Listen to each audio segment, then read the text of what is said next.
Hey guys, it's Shawzo here, and this is home plate in Diamond City, and I've fully decorated it without using any mods. So let's have a look inside and have a little walk around. I hope you enjoy the video.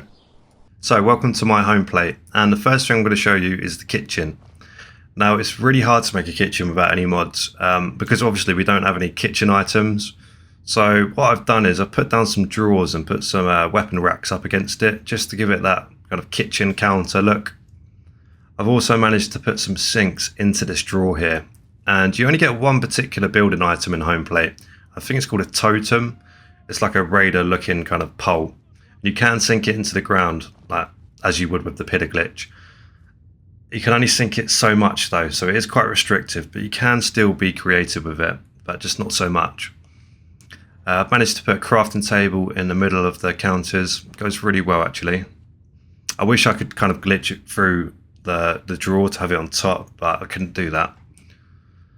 And of course the only thing you can do in home plate is decorate, so I've gone a bit overboard with the decorations, probably a bit too much in my opinion.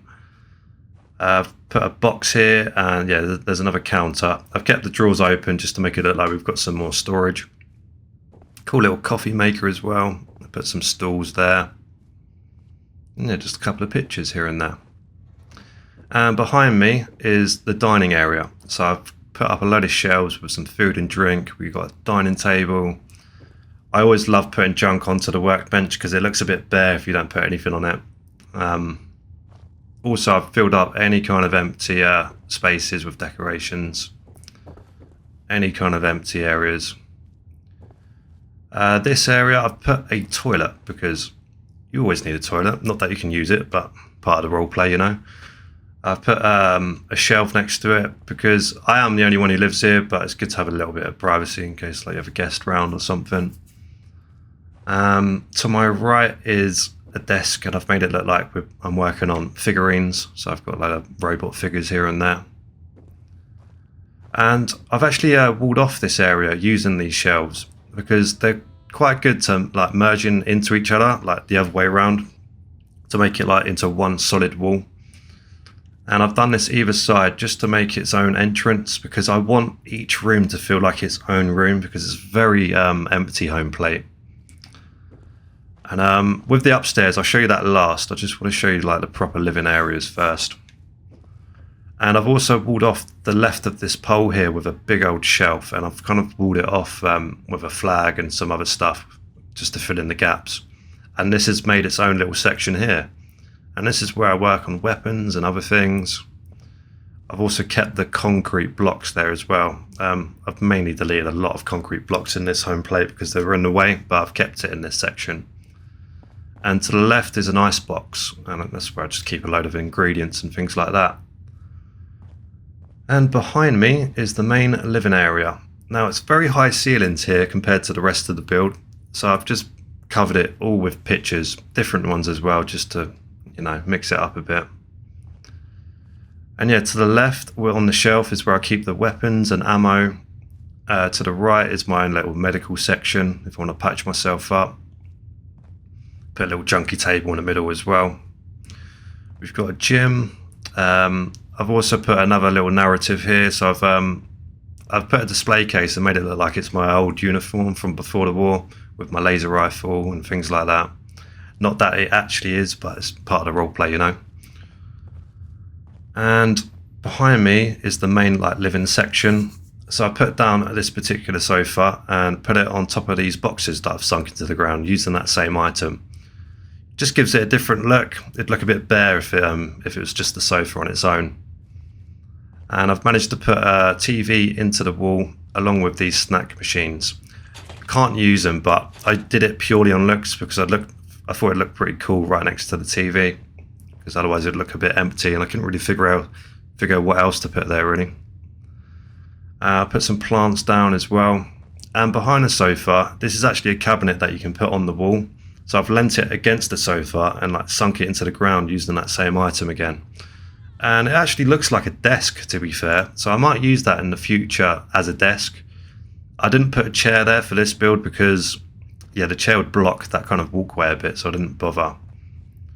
And behind the sofa, just a couple of weapons, a mixture of stuff on that shelf, just chems, ammo, weapons and stuff like that. I forgot to put bobbleheads on the display case. I think they're in Sanctuary Hills. I need to go back there and fill up this one actually. Also, I love putting just cans on the floor, beer bottles, anything like that, because it's an apocalyptic world. Even if you have your own place, there's going to be a can on the floor or something like that, you know. So I've just, yeah, I've even put like a little bone for dog meat as well. And for this area, it was actually completely open. So I've done the same thing with the shelving units, turned them inside of each other to make one solid wall. There are poles within the shelves, but they do glitch through nicely. There's not an issue there. And yeah, I just wanted each room to feel like, well, they weren't rooms in the first place. I just wanted to have like separate rooms in the home plate because it's just a bit too open for my liking. But yeah, I think I've done a pretty good job with this. This area is the utility room, so it's a scientific workbench. I've also put a sofa in here with a jukebox to chill out whilst I'm working. I've also put a cooking station to make it look like we're working on like ingredients, things like that. And I've managed to keep shelves open within the shelves. And as you can see, the pole is right inside there. So yeah, you can clearly see it glitches through nicely. And behind me is my power armor and big weapons workbenches. And this table was already here, so I've just plonked a big weapons display thing on top of it. And yeah, it goes pretty well. I've also kept this pallet and I've plonked the power armor workbench on top. Goes really well actually. And I've sunk some footlockers underneath just to make a couple of small steps. And that big shelving unit we put, I said earlier, that actually goes through to this side. So yeah, more storage for that as well.